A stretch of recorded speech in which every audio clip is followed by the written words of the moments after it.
Hello, everyone. Hello. Today, we're going to talk about common mistakes that established business owners make. And when I'm consulting with established business owners, and we're talking like 3 to 5 years into it at this point, these are just some of the common things that I see, and part of these are things that we did ourselves. And so, if there are any startups listening to this, maybe these are things that you can avoid. But yeah, so a lot of people have these issues, and so that's really it. Hopefully, knowledge is power. And so, listening to these, if you do check them off, all of them, some of them, then it may be time to start putting a plan in place on how to mitigate some of these. And, we're here to help. So if you need some one-on-one consulting, definitely reach out and we can try to help. All right. Yeah, so the first one is regarding staff training and development. And so we all know we need to train our staff. And I think that we have a pretty good handle on, the clinical pieces to that. And we do have some tools and strategies regarding that as well. But we're going to kind of focus more on the policy procedure type training today. Right. You've got like your first aid, CPR, HIPAA training, mandated reporter, and just your training and like how your policies and procedures work within your company. All of those are just as important as training them how to run the programs. And I know that with that comes the challenge financially of, well, this is a lot of unbillable time that comes into that. Yeah. But it's very important. Yeah, I mean, we have a calculator on our website. If I remember, I will put that link in. But it's like, how much does it cost to lose an RBT?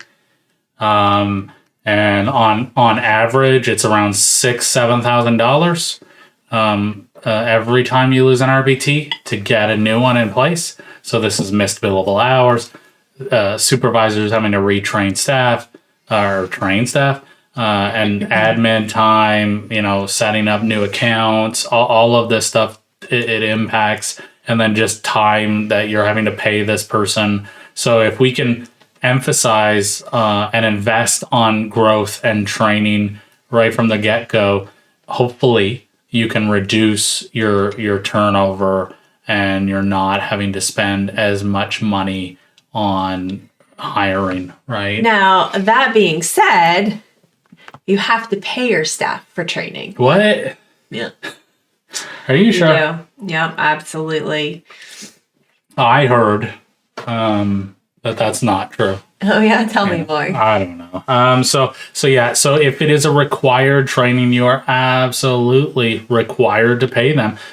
So this would be paying for the training. So let's say their CPR and first aid is expired and they need to redo it. You would need to pay for the cost of the training, and also you have to pay them for the time it takes to do the training. So many trainings you have to redo every 1 year, 2 years. I don't know about CPR On a every 2 years. frequent. Well, I think it depends. Okay. It depends on the program. So you're going to have to, crisis intervention training. You typically have to redo HIPAA training, mandated reporter training, fire and evacuation and training. Just for good practices, like your own policies and procedures, especially as things are updated. Yes. They're not saying you have to go through the entire thing every year, but there should be some kind of maintenance and making sure that people are, remembering what's most important and being trained, receiving training on any new procedures or policies that have come up.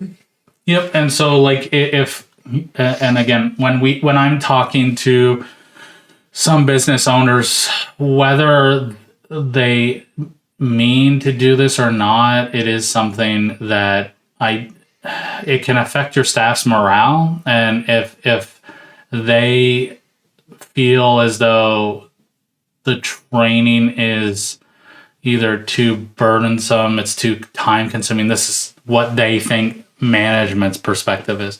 It's too costly. These are things that you don't want your staff thinking, oh, training is, the last thing I need to worry about. I only need to worry about billable hours. I am going to assume that many people listening to this, I hope all the people listening to this feel like we don't want to focus on billable hours. That should not be our focus. We need to focus on it, but it shouldn't be our primary focus. But if you are, giving the idea that training's too expensive, it's too time consuming, it takes too much of my time, it takes too much of my staff stuff, I need to get them with clients as quickly as humanly possible.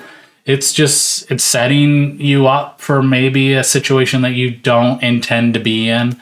So, having a focus on training and letting your staff know that it is really important to be up to date on policies and procedures, to make sure that their CPR and first aid is not expired, and that they should be looking and researching for new trainings that may be effective, with staff for ongoing growth, right? So, yeah, and even like I already said, like the clinical piece we're kind of on top of, but I know that I can't remember when it starts, when it's effective, but CEUs for RBTs are going to be rolling in here soon. And so, even thinking about what now, that's a little bit different. It's not if it's not a required training for the job, then you don't have to pay for it. However, it is required for BCBAs, and it will be required for RBTs to have a certain level of CEUs to keep their certification. Right. So could that be a job requirement? I mean, I guess that's where there's a gray area. Yeah, so but I would, if at all possible, being able to reimburse or have an amount per person that they can put towards CEUs, especially as RBTs are going to have to start taking these. I mean, that could be quite costly. Yes. For, I don't remember how many, and hopefully I'm sure a lot of companies will be rolling out affordable CEUs, but still it's an extra cost, right? It's an extra thing. So keeping that in mind as well, because we all, we want to be learning and growing as a field. And that's important as well. And that can benefit your company. Yeah. And so talking to an attorney about what is required training and do I have to pay for CEUs? But yeah, like you said, April, like having some kind of an amount in the system, like we'll pay up to $100 for CEUs or whatever it is. That may be something that, again, it emphasizes that you want to invest in your staff and growing and learning is important. So having those systems in place can be helpful. And hopefully at this point, if you're operating, 3 to 5 years, you have a decent handle on your finances, and there's in business, there's always ups and downs, but you could have a good idea of how many hours a month in general that you can afford training, like non-billable, like training that's you can't bill for at the time, and prioritize. And some groups decide to, especially like maybe if they're clinic based, they may decide to close one day a quarter or a couple of hours a month to have group training so that they can just, for the most part, get everyone done at the same time. That's already within their paid for work day. Right. And, or maybe even some virtual team meeting training type things that they do on a certain frequency to kind of catch certain phases of employees. There are ways to creatively do it. There are ways to also add in some fun, like try to, and I know it's an extra expense, but, even if it's as minimal as providing some snacks, Right. for the team, or, maybe putting together a 15-minute game. I know some people are like rolling their eyes and they hate those kind of games, but that you're just part of it too, is like building that team, especially if you're in-home services. You may think, well, where would I have like if you don't have an office setting, where would I have a group training? Where could we go?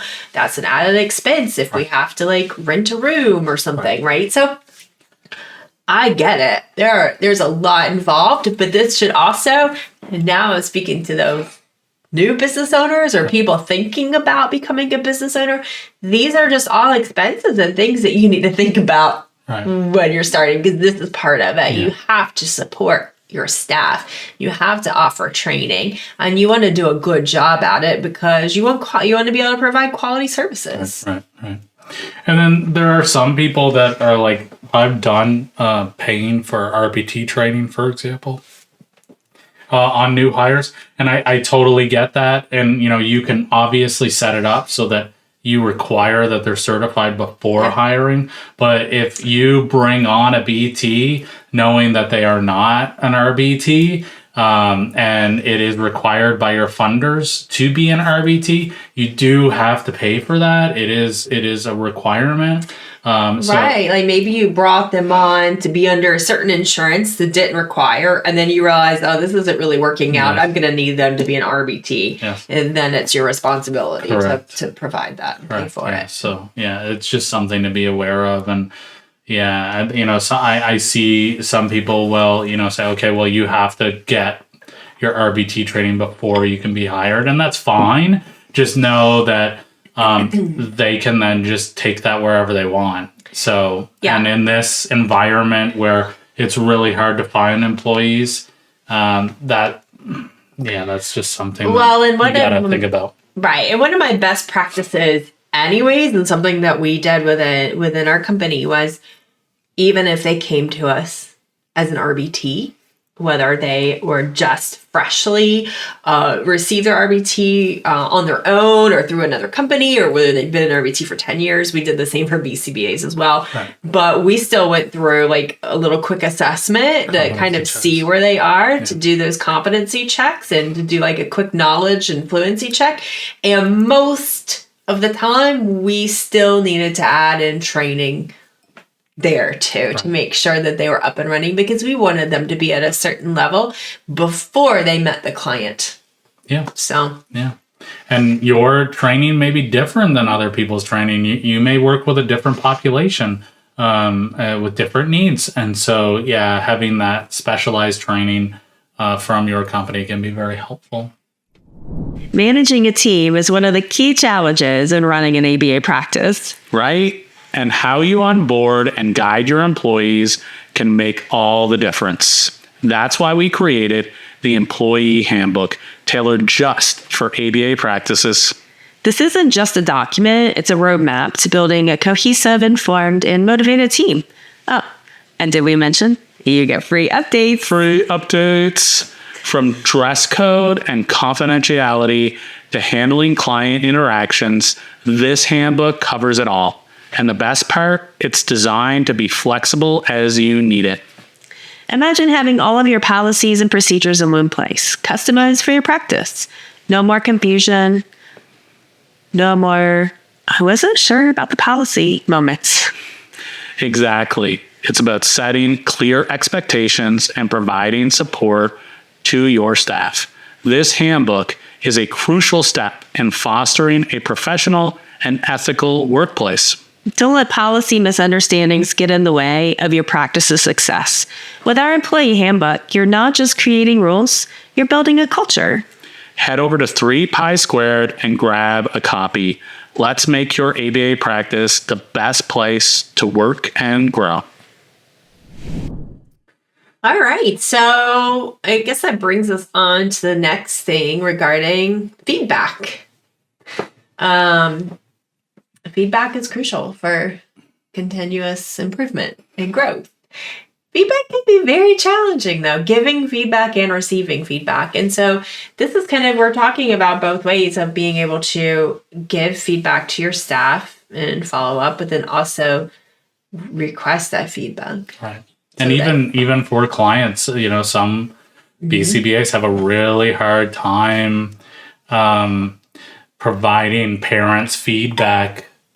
Maybe if they're not participating as much as you would like them to, or they're canceling too many sessions. A lot of BCBAs have a difficult time with that. So getting that, providing that feedback to your families, and then receiving feedback as well from your parents, like what you could do differently to help them, support them. I know, that's something that we do at 3Pi². I try to take all of our customer feedback, because it is really important. And I do have a hard time taking some of that feedback, not personally. But I know some of the harshest feedback I've received is also some of the best, because I can then take that and improve and provide better services, better products to my customers. And I think that that's important for any company, and especially this, where you're working with children that may not be able to communicate as well as we would like, or as well as they would like, or as well as the families would like. And so taking that feedback is really important in those situations. Absolutely. And things that you may want to consider about feedback is like having stay interviews for your staff. Those can be very eye-opening. And you may, again, trying to reduce turnover. This is something that can be very helpful in that, where you can then kind of take that feedback from these stay interviews, and hopefully there are things that you can, either barriers you can remove or things that you can improve to reduce that turnover.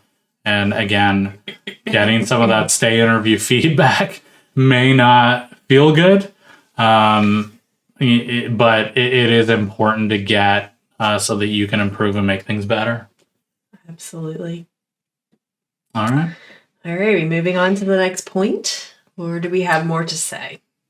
No, I think that's really it. Exit interview, having an exit interview is also important. When staff does leave again, you may think, yeah, this isn't someone that I care to know what they have to say, especially if it ends on, in a way that is not positive, I guess. Not on good terms. But I think that even in those situations, it can be very helpful. And I guess another thing that I will say on feedback, many funders require that you are getting client satisfaction. It's just a requirement. And so some require it every 6 months, some require it every year. So this is something that you are probably required to get. So doing this is something that you should be doing anyway. Now, I do recommend, because doing this every 6 months, every year, that really can be difficult to look for trends. What if the parent is taking this survey on a bad day? It may not be or a good day. Yeah, it may not be as helpful as you would like it to be, and then you're not really taking their feedback, or you're not really doing anything with this. So doing it more often is something that I would recommend, even if it's just a couple of questions to see if there are any trends going on. So like 2 questions that I definitely recommend asking on a regular basis is like, would you refer this company to your friends or family or colleagues? And maybe doing that at every supervision or every parent training, every parent training. You can do the same with your staff at their supervisions. Just simply asking that question: would you recommend, one of your friends, family, colleagues work for us? And how satisfied are you with our services would be another question. Just really quick questions that you can ask. and to see if there is a trend, right? Are you going up? Or are you going down? And why are you, if you are going down, are there certain changes? Do we have new staff? Or is there, something going on that we need to look at further? So that can really help with looking at those, long-term trends. Yeah, those are all definitely good points for sure. I guess the next thing would be not to grow too fast. Yeah. Yeah. I mean, and that's, established business owners, whether you've been in business 3, 5, 10, 12 years, it really doesn't matter at that point, because it's like in the beginning, it's just like, we got to grow. Even in the beginning, you don't want to grow too fast. Right. But I think you have more, there are more barriers in the beginning that kind of keep you from growing too fast. Right. But then once you've got all of those contracts in, you've got like the amount of BCBAs that you want, and then you start really bringing in the clients because you probably already had a wait list before you had all your staff in place. You do have to be mindful. Yeah. There again, one of the mistakes that we feel we made from time to time. Luckily, we were able to rebound. We didn't grow too fast, so we were able to kind of like rebound. But anytime you have that really steep, quick growth spurt, and you don't stop and pause and check in with your values and your intentions and your goals and all of the things, and just kind of reevaluate before you take on more growth, it can just get a little rocky. Yeah, with this business in particular, I find it very easy to scale as long as you have the policies, procedures, processes in place. You can really scale this quite easily. And so the problem with people growing too fast, too quickly is that they don't have those processes and procedures in place. Sure. So again, you're doing everything. So you're doing all the billing, you're doing all the hiring, you're doing all the firing, you're doing all of the parent interviews, you're doing all the things, right? Like you're the HIPAA security officer, you're the safety officer, you're the ethics officer, you're all the things all the time, 24/7. And so if you're growing like that, there's only so much of you, right? And again, like this happens at 2, 3, 4 years in, right? And people will come to me and they're like, I'm working 90 hours a week. I cannot do this anymore. I have to sell this thing. I have to get rid of it. I don't want to do this anymore. Yeah. I totally understand that. But if you're doing all of those things, we have to position this business in a more functional way. So that you can sell it. Because if you leave and you're all the things, this business is going to fall apart. If you can't leave on a vacation, no one's going to buy this. No, at least they're not going to buy it for what it's really worth. Yeah. And so we want to get this into a place where you can scale this business without you being involved, right? And so that's really what I mean when I'm growing too fast. And so I hear this all the time, more often than I think I would like to hear it. Certainly is I started this company because where I was, it was unethical and I was doing things that were uncomfortable and I couldn't do it anymore. So I started my own practice and now I find myself in that same situation. And the only difference, I'm the owner. I'm the one who's responsible for this unethical, low quality place and I can't do it anymore. So like that you just like having it again, it may seem like a lot of work up front and just like, why should I do this stuff? I'm so small. It just doesn't matter.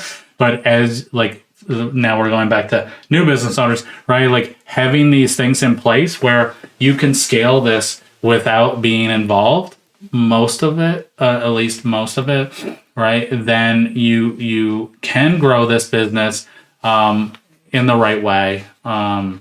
And that's really what I mean, and what I hear of when I've grown too fast.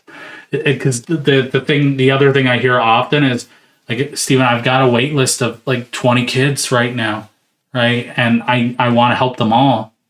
And there's that want to help so badly. And I totally understand that. But if you're working 90 hours a week and that's the only way the company is staying afloat, I'm not even making a salary right now, Stephen, and I have to work 90 hours a week. My RBTs are making more than I am. But this is the only way that I can do this. We have grown too fast too quickly, right? And so that's really where you don't want to find yourself. And if you have found yourself there, find a mentor. There are lots of ABA mentors out there that are great. If you need our help, we're here. But finding that support so that you can, the first thing that we typically start off with is writing down your dream job, right? So what does that look like? How much of your dream job are you actually working on right now? Probably none. And so how do we get you out of this position? And there are a lot of things that you can do to alleviate some of this. Like I just saw a Facebook post literally maybe 2 minutes before we started the podcast. I am in hell. For the last 3 months, I've been wanting to sell my company. How do I get out of it? Right? Like you don't want to find yourself there. And if you feel as though that is happening, talk to somebody. It can be done without those feelings. Right. So that's kind of what I mean by grow too fast, too quickly. Mm-hmm. Okay. Well, do we want to talk about the last point? Yeah. Do we have time for that? Yeah, I think so. All right. So kind of Along the same line. along the same lines of what Stephen was just talking about, growing too fast. Also learning to delegate when needed. And when needed means at first possible option or opportunity that you have to start learning to delegate some. It's best to start from the beginning. Yeah. But being that this is kind of focused towards established business owners, evaluating